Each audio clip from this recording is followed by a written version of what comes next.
बहुत ही खतरनाक जगह। यहाँ कभी भी कुछ भी हो सकता है, फिर भी हम इंसानों ने इस जगह पर फतेह हासिल की है।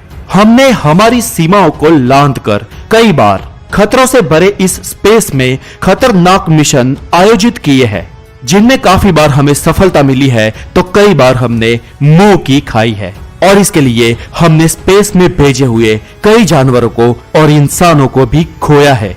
आज हम दोबारा चांद पर जाने की सोच रहे हैं, मंगल पर मिशन आयोजित कर सकते हैं और पृथ्वी से सैकड़ों किलोमीटर दूर इंटरनेशनल स्पेस स्टेशन में हर वक्त हम में से कोई 6 लोग हमेशा वहां पर मौजूद रहते हैं।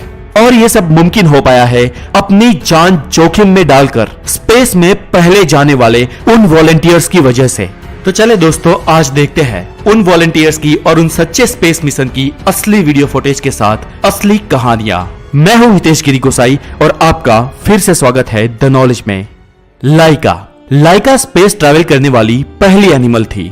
लाइका से पहले कुछ इंसेक्ट और एल्बर्ट 1 नाम के एक बंदर ने भी अंतरिक्ष यात्रा की थी, लेकिन वो सिर्फ अर्थ की सब ऑर्बिटल सीमा तक ही सीमित थी। इसलिए एक्चुअल स्पेस में ट्रैवल करने वाले पहले एनिमल का खिताब लाइका के नाम रहा।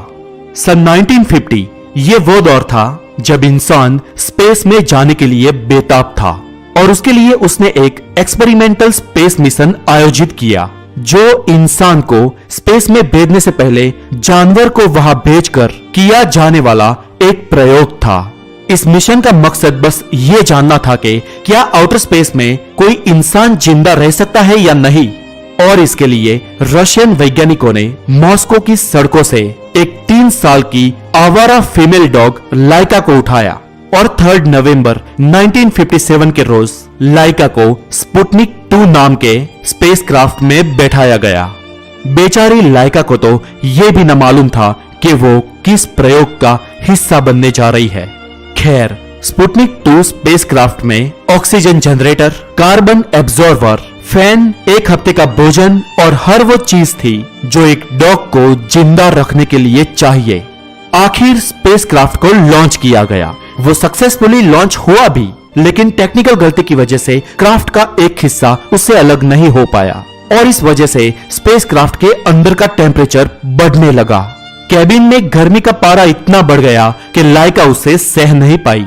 वो गर्मी से लगातार 4 घंटों तक जूझती रही और आखिर में असह्य ताप ने लाइका की जान ले ली। लाइका की मौत के बाद यह स्पेसक्राफ्ट लगभग 5.5 महीनों तक पृथ्वी के चक्कर लगाता रहा और अंत में 14 अप्रैल 1958 के दिन क्राफ्ट अर्थ के वायुमंडल में दाखिल होते ही लाइका के शव के साथ जलकर खाक हो गया। उसके बाद पूरे विश्व के लोगों ने लाइका के प्रति संवेदना व्यक्त की। बाद में रशियन गवर्नमेंट ने लाइका को सम्मान देते हुए उसकी प्रतिमा भी बनवाई।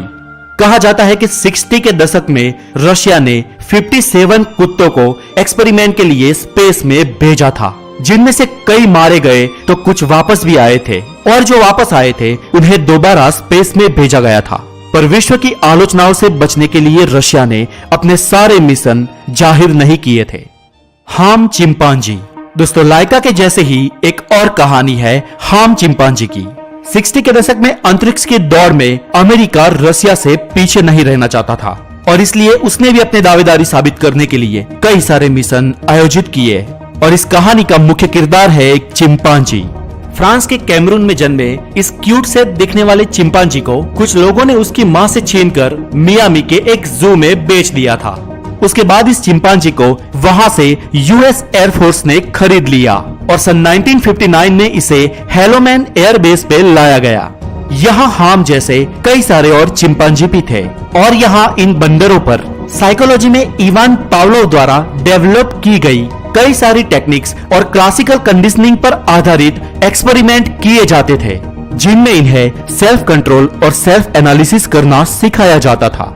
हाम इन प्रयोगों में सबसे अच्छा करने लगा था और इसीलिए वैज्ञानिकों ने इसे बड़े मिशन के लिए तैयार किया। मिशन स्पेस में जाने का था और मिशन का मकसद ये जानना था कि आउटर स्पेस में पृथ्वीवासी प्राणी अपनी दैनिक गतिविधियां कर सकते हैं या नहीं। इस मिशन के लिए हाम को पनिशमेंट एंड रिवॉर्ड की टेक्निक का उपयोग कर स्पेस सूट पहनना, क्राफ्ट में रहना और क्राफ्ट में जिंदा बचे रहने की हर तरकीब सिखाई गई। हाम ने भी बड़ी शिद्दत से हर वो चीज सीखी जो उसकी ट्रेनिंग का हिस्सा थी। और आखिर वो वक्त आ गया जिसका अमेरिकन वैज्ञानिकों को बेसब्री से इंतजार था। 13 जनवरी 1961 इसके नेक्स्ट डे हाम को स्पेस में भेजा जाने वाला था और इस दिन सबने उसे खाना पीना वक्त और प्यार दिया। उस दिन उसे हर वो चीज करने दी जो उसे करनी थी। सबको मालूम था कि ये दिन हाम के जीवन का आखिरी दिन हो सकता है। वैज्ञानिकों के अनुसार उसे जिंदा वापस आने की उम्मीद बहुत ही कम थी। खैर, अगले दिन हाम को स्पेसक्राफ्ट में बैठाया गया। उसके शरीर पर सेंसर्स लगाए गए ताकि उसकी हर एक्टिविटी को रिकॉर्ड किया जा सके। और आखिर फ्लोरिडा से हाम का स्पेसक्राफ्ट लॉन्च हुआ। अपार गति से वो स्पेसक्राफ्ट उड़ने लगा। ऊंचाई पर जाते हुए और गुरुत्वाकर्षण को चीरते हुए उसने अर्थ के ओजोन लेयर को पार कर दिया और अब वो आउटर स्पेस में था, असली अंतरिक्ष में। कुछ समय एक्चुअल स्पेस में रहने के बाद हाम के क्राफ्ट का कैप्सूल अलग होकर पृथ्वी की ओर मुड़ा और एंटार्क्टिक ओशन की ओर बढ़ने लगा। हाम का कैप्सूल धीमी गति से नीचे आ ही रहा था कि अचानक एंटार्क्टिक समुद्र में उसकी क्रैश लैंडिंग हुई। सब समझ गए थे कि हाम अब नहीं बचा होगा। कैप्सूल को पानी से निकाला गया और अब तक अमेरिकन वैज्ञानिकों ने यह जान लिया था कि स्पेस में कोई जीव अपनी दैनिक गतिविधि यानी कि डेली एक्टिविटीज कर सकता है। उन्हें जो रिसर्च डेटा चाहिए थे वो उन्हें मिल चुके थे। मिशन अब पूरा हो चुका था, लेकिन हाम की क्रैश लैंडिंग का उन्हें अफसोस था। सब उस कैप्सूल को देख रहे थे और ये सोच रहे थे कि हाम की बॉडी का क्या हाल हुआ होगा।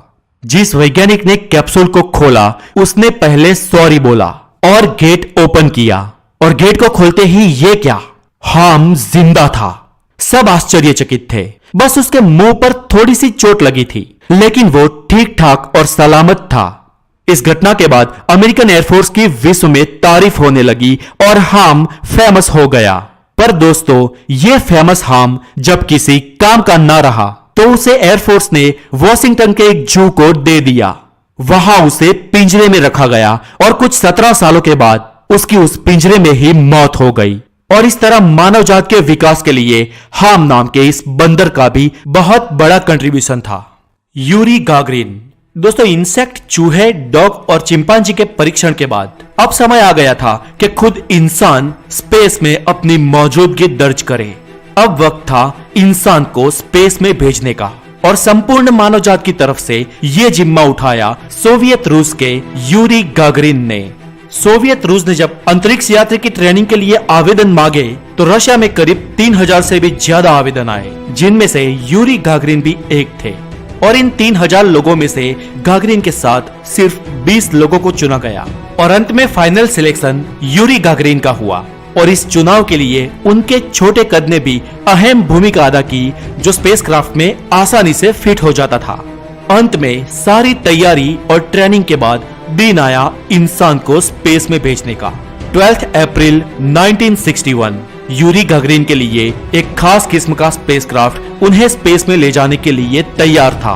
वो स्पेस में जाने से पहले अपने कुछ सहायकों से मिले, जिनमें से एक ने उनको कहा कि प्लीज कम बैक, तुम वापस जरूर आना।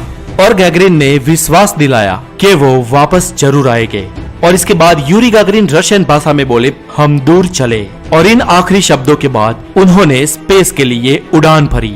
मजे की बात यह है दोस्तों कि रशिया के इस पायलट ने, जिसने कई फाइटर प्लेन्स को 360 डिग्री से घुमा दिया था, वो आज अपने ही स्पेसक्राफ्ट को कंट्रोल नहीं कर सकता था। जी हाँ, यूरी गागरिन के अंतरिक्ष अभियान के इस स्पेसक्राफ्ट को पृथ्वी से कंट्रोल किया जा रहा था। उनका इस पर कोई भी कंट्रोल नहीं था। बैकनूर कॉस्मोड्रोम से जब लोकल टाइम के अनुसार सुबह के 6:07 पर और मॉस्को के टाइम के अनुसार सुबह के 9:07 पर गागरिन के स्पेसक्राफ्ट ने जब उड़ान भरी तो ये समय इतिहास में दर्ज हो गया, क्योंकि पहली बार किसी इंसान ने अपनी सीमाओं से परे अंतरिक्ष में जाने का साहस किया था। इस उड़ान के बाद जब गागरिन स्पेस में पहुंचे तो पृथ्वी का प्रभामंडल देखकर आश्चर्यचकित हो गए। उन्होंने वहां से कहा कि पृथ्वी पर पड़ने वाली बादलों की परछाई एक आह्लादक दृश्य खड़ा करती है।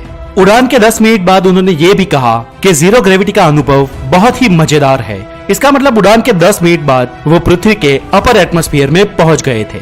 उसके बाद पृथ्वी का एक सर्कल लगाने के बाद 9:57 पर फिक्स शेड्यूल के अनुसार गैगरीन के कैप्सूल को पृथ्वी पर वापस लौटने का आदेश दिया गया और ये सब कुछ पृथ्वी से संचालित था। वापसी को याद करते हुए गैगरीन ने बताया कि यान का बाहरी रक्षा कवच बहुत ही तेजी से तप रहा था और विंडो से मैं उस धधकती आग की लपटों को देख सकता था जो पूरे यान को घेरे हुई थी, लेकिन मेरे यात्री कक्ष का तापमान करीब 20 डिग्री सेल्सियस तक था। अंत में पृथ्वी पर उतरने से पहले उस यान का एक हिस्सा अलग नहीं हो पा रहा था और अपनी ही दूरी पर तेजी से घूमने लगा। उस वक्त सबकी सांसें थम गई। लगभग 9 मिनट तक यही हाल रहा, लेकिन एट द एंड सब कुछ ठीक हो गया। उड़ान के लगभग 108 मिनट के बाद गैगरीन सही सलामत पृथ्वी पर लौट आए। रशिया के लिए वो दिन बहुत ही खुशी का दिन था। जब पूरी दुनिया के मीडिया में ये बात पता चली, तब गागरिन रातों रात एक सुपरस्टार बन गए थे और उनको कई सारे पुरस्कारों से नवाजा गया। गागरिन अंतरिक्ष में जाने वाले दुनिया के सबसे पहले इंसान बने और इस घटनाओं के बाद कई सारे लोग अंतरिक्ष में गए और इंसानों ने चांद पर भी कदम रखा। और आज हम उस दौर में हैं कि हम मंगल पर कॉलोनाइजेशन शुरू करने की सोच रहे हैं। और दोस्तों, ये सब लाइका, हम और गागरिन जैसे कभी ना भुलाए जाने वाले पृथ्वीवासियों के कारण ही मुमकिन हो सका है। तो दोस्तों, आज के लिए इतना ही। और स्पेस के इस तीनों वॉलंटियर्स के लिए इस वीडियो को हो सके वहां तक पहुंचाए, इस वीडियो को लाइक करें और आपके हर एक सुझाव को हमें कमेंट